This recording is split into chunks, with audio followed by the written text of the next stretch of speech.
طول ما في ظلم في الفريق عمرنا ما هنكسب، وعمر ما البركه هتحل علينا.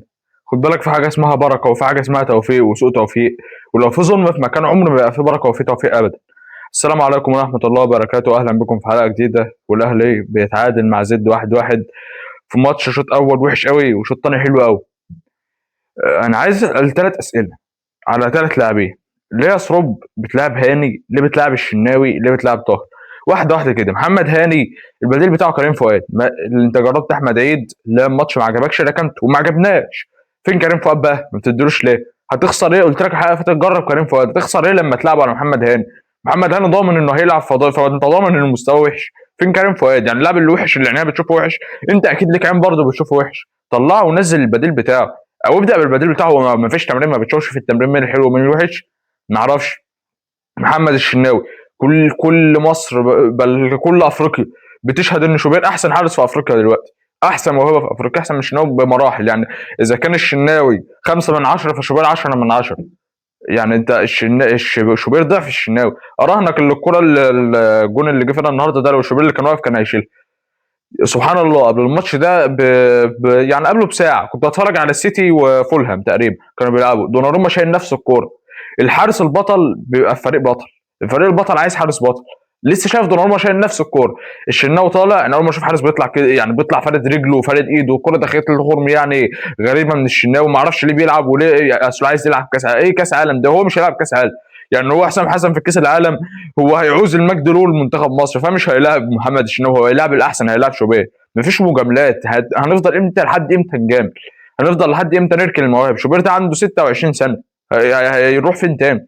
والله انت عارف، انت لو شوبير قال لهم انا همشي ولا مش عارف ايه ولا مش عارف ايه وضغط عليهم، هيلعبوه اساسي وبالعند وغصب عن الكل. هو اللي بيعاند بيلعب، اللي المحترم ما يلعبش. هو ماشيينها كده في عز بحر. طاهر محمد طاهر. طب انا عايز افهم حاجه، هو سروب شايف في ايه؟ يعني يعني احنا بنشوف لينا عين. انت طاهر محمد طاهر ده لعيب، انت لما بتشوفه بيجي لي مغص في البطن كده. يعني بشوفه بيجي لي مغص، يعني عينيا ما بتستمتعش بطاهر محمد طاهر. جناح عنده 28 سنه، انه يلعب في النادي الاهلي في الدوري اهو. لعب في الدوري 23 ماتش، في الدوري لعب 17 ماتش ولا ساهم وما صنعش ولا سجل. يعني طاهر محمد طاهر ولا صنع ولا سجل في الدوري في 17 ماتش. انت متخيل؟ جناح عنده 28 سنه، يعني المفروض في عزه، المفروض في عز مستواه. فانت متخيل؟ في افريقيا لعب 6 ماتشات اسيست. وكان لما كسبنا تقريبا الفريق الجزائري، كسبنا شبيبه القبائل، كسبنا 4. كان جاب في الماتش ده اسيست. فانت متخيل؟ يعني باجمالي الماتشات لعب 23 ماتش جاب اسيست.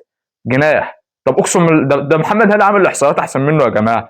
محمد هاني عامل احصائيات احسن من طاهر محمد طاهر. يعني مش معقوله. ليه بنلعب بطاهر؟ ليه شايف طاهر ايه؟ هل شايف طاهر احسن من حسين الشحات مثلا؟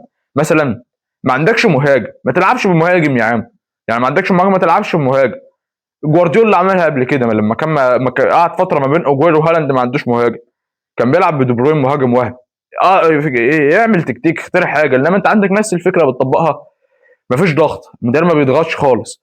لدرجه الماتش النهارده كنت سامع جماهير بتقول اضغط اضغط اضغط. مفيش ضغط خالص خالص. انت لما فريق يمسك كرة عليك حرفيا بياكلك. لما فريق يمسك كرة بياكلك. زد الكرة اللي مسكها جاب بها جون على طول، ودافع كويس جدا. والحارس بتاعهم علي لطفي اللي قلب نوير النهارده، ما اعرفش عمل كده ليه.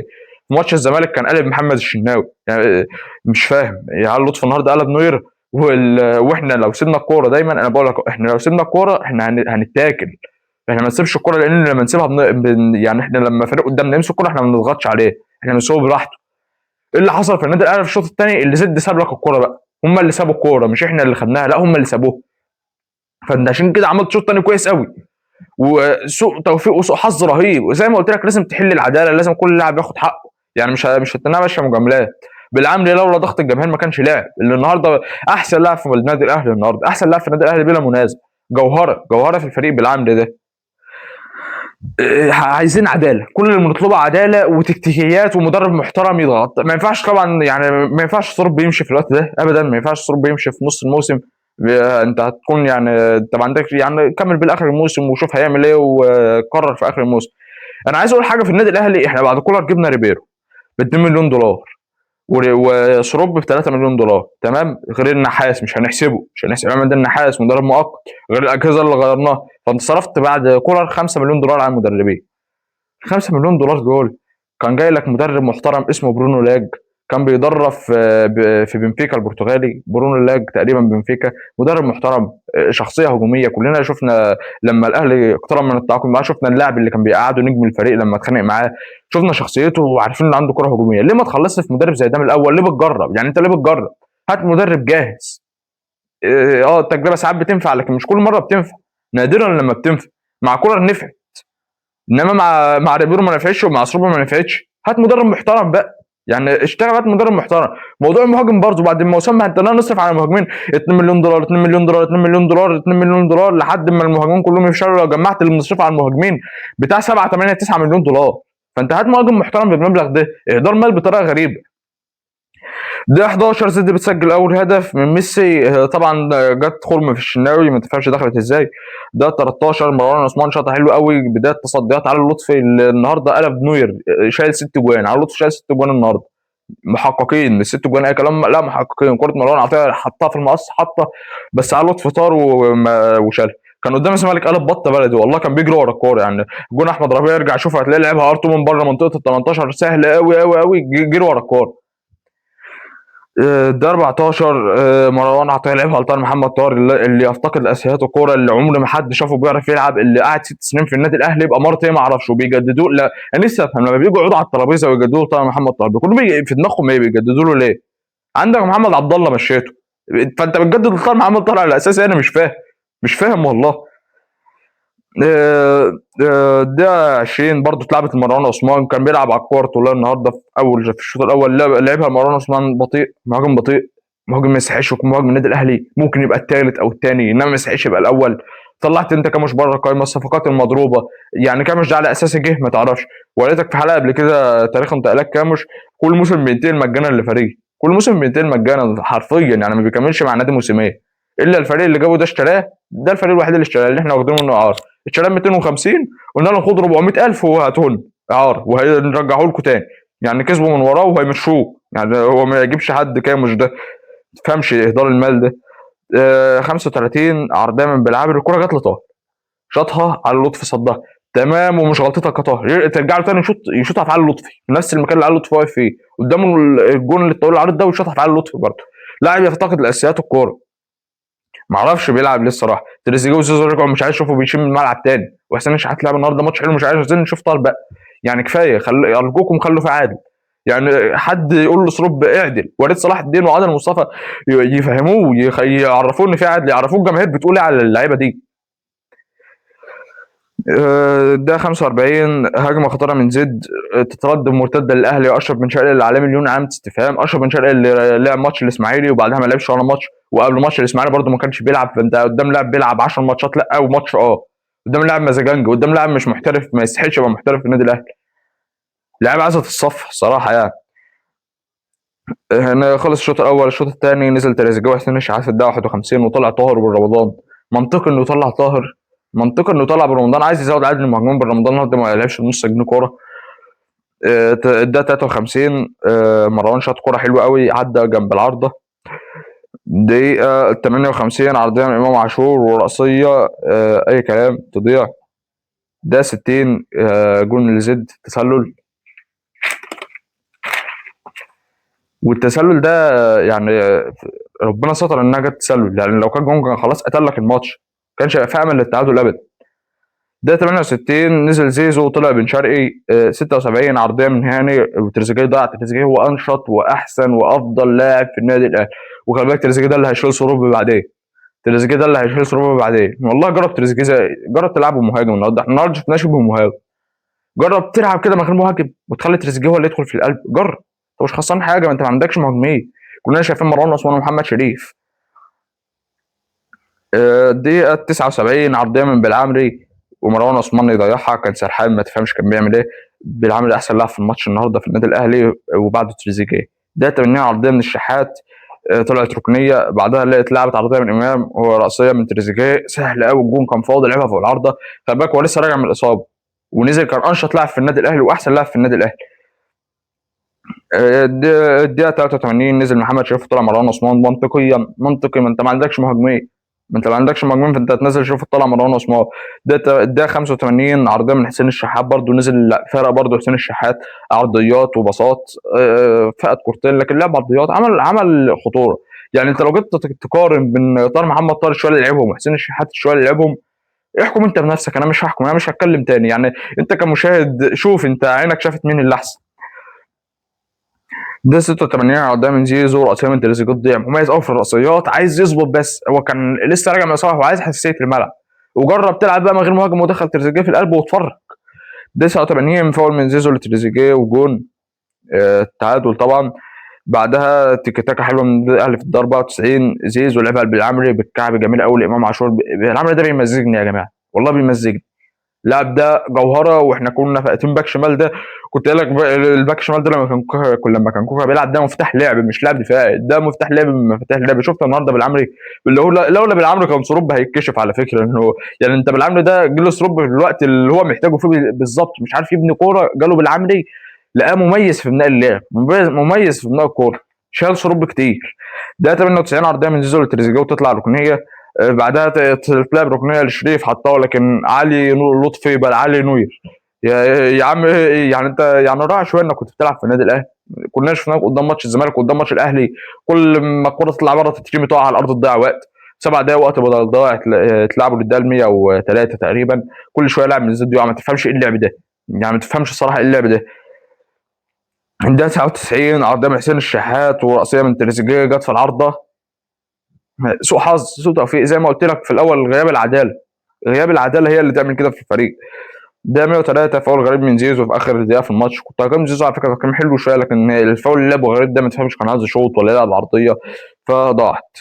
احصائيات الماتش بقى، الاستحواذ الاهلي 65 مقابل زد 35، انت متخيل الاستحواذ؟ مقطعينهم. خلي بالك هم لعبوها صح، محمد شوقي لعبها صح، لعبها صح، لعب اول 12 دقيقه جاب جون، عارف قدرات فريقه الدفاعيه، دافع قدامنا وساب لنا الكوره، عارف لو ما كانش ساب لنا الكوره كان هيسجل، وانا بقول لك اهو، لان زد لما مسكت الكوره كانت بتروح على الجون على طول، مرتداتهم كانت بتروح على الجون. تسديدات 24-4، على المرمى 8-2.